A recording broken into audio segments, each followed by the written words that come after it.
to buy a shelf with so many compartments, because if you have so much books or you want to buy so much books, you need so many compartments.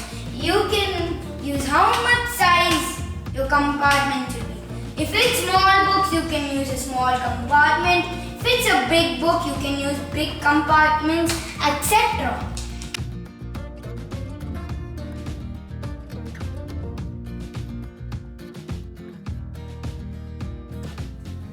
Tip number 3.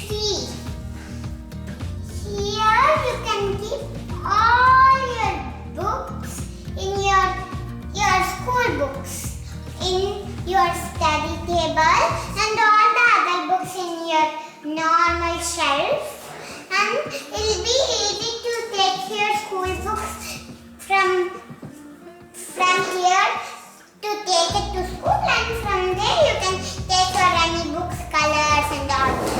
Now the fourth rule.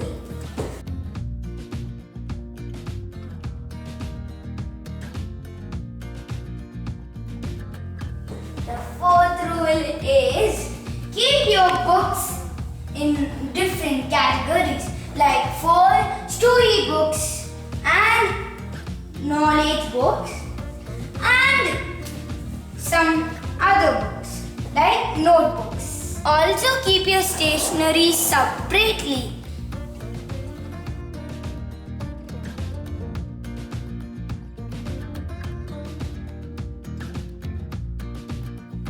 Tip number 5.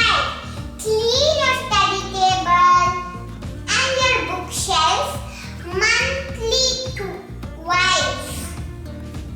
Now it's time for an extra tip. Zoom!